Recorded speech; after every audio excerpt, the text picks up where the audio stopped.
दोस्तों ये कहानी है एक बेहद ही छोटे शहर वीबीपुर की जहाँ पर स्वीटी नाम की एक लाडली लड़की रहती थी जो अपने माँ बाप की बहुत दुलारी थी क्योंकि माँ का नाम रज्जो था और पिता का नाम रमेश था जो कि बैंक में मैनेजर थे। स्वीटी के विवाह में विलंब हो रहा था, ये बात उनकी माँ और पिता दोनों को अंदर ही अंदर खाए जा रहे थे। यूँ तो स्वीटी एक मल्टी नेशनल कंपनी में एक क्लर्क की पोस्ट पर थी, उसकी काफ़ी अच्छी सैलरी थी। लेकिन कहीं न कहीं शादी करना भी ज़रूरी होता है।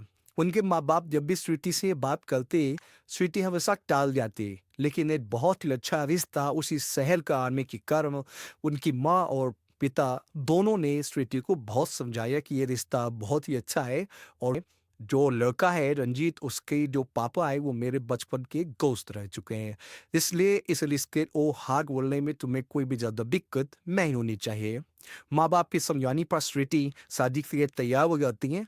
नियत समय पर स्वीटी और रंजीत का विवाह हो जाता है और स्वीटी अपने ससुराल चली जाती है। कुछ महीनों तक तो सारी चीज़ें सही चलती रहीं, लेकिन स्वीटी ने शादी के पहले ही रंजीत से बात कर लिया था कि मैं शादी के बाद भी जॉब करती रहूँगी। लगभग 1 हफ्ते के बाद ही एक सुबह किचन में जब वो सभी के लिए खाना बना रही थी तो अपना टिफ़िन भी वो तैयार कर रही थी। तभी रंजीत की माँ मुन्नी देवी आती है, वो उससे पूछती है, "बेटा कहाँ जा रही हो? ये टिफ़िन क्यों तैयार कर रही हो?" स्वीटी ने बताया, "माँ, मेरी जो लीव थी वो सारी खत्म हो चुकी है, मुझे आज से ही जॉइन करना है।" चूँकि बात पहले से हो चुकी थी इसलिए मुन्नी देवी कुछ कह ना सकी और स्वीटी चली जाती है। शाम को ऑफिस से आती है तो वो सारे जो घर का काम होता है करती है, खाना बनाती है और सभी को खिलाती है और वो सो जाती है। अभी सुबह मुन्नी देवी ने स्वीटी से पूछा, बेटा तुम्हारी तनख्वाह कितनी है? तो स्वीटी ने बताया, इमाम 50,000 रुपए। 50,000 सुन कर के मुन्नी देवी की आंखें खुली रह जाती हैं क्योंकि उनके बेटे की जो तनख्वाह थी वो 40,000 रुपए थी। लेकिन उनका घमंड उनके आने हाथों आ रहा था। लिहाजा कुछ ही समय के बाद मुन्नी देवी ने स्वीटी को वापस जाने से पूरी तरीके से रोक लगा दी। स्वीटी ने भी कुछ ना नुकर नहीं किया और बोल दिया कि ठीक है माँ, अब मैं ऑफिस नहीं जाऊंगी।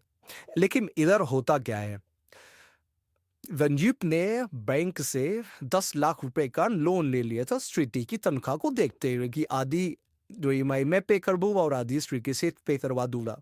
कुछ समय तक तो सारी चीजें चली लेकिन अब रंजीत को बहुत दिक्कत हो रही थी। इसलिए रंजीत ने अपनी माँ से बात करी कि माँ मुझे बहुत दिक्कत हो रही है, इस तरीके से तो घर में ही चल पाएगा, अब मरते तो क्या ना करते। हुंडी देवी ने भी हाँ बोल दिया, ठीक है, मैं घर का काम कर लूँगी। एक काम करो स्वीटी को बुलाओ।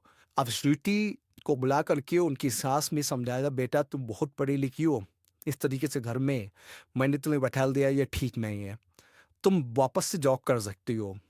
अब स्वीटी अगले ही दिन जॉब के लिए तैयार होती है, लेकिन वो अपने ऑफ़िस ना जाकर के सीधे ही अपने मायके अपनी माँ के पास जाती है। अपनी माँ से मिलती है। उसकी माँ पूछती है, "बेटा क्या हुआ? तुम्हारी सास ने इजाज़त दे दी?"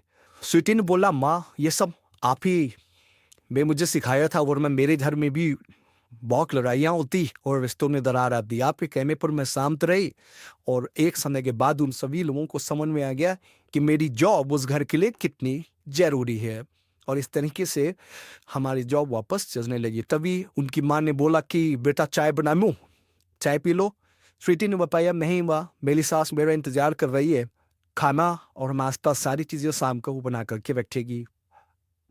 इस तरीके से सूझबूझ और शांति के दम पर हमने देखा कि किस तरीके से एक परिवार में वापस से खुशियाँ लौट आती हैं। गुस्से में आकर के कोई भी फैसला लेना या किसी से बहस करना कहीं अब तक हमारे लिए नुकसानदायक होता है। दोस्तों ये कहानी अगर आपको अच्छी लगती हो तो प्लीज़ सपोर्ट ज़रूर करिएगा और दम से सेव करिएगा और हाँ, इस कहानी से जुड़े हुए कुछ आसानों के सवाल अगर आप देंगे तो आप भी जीत सकते हैं क्विज़ प्राइज़।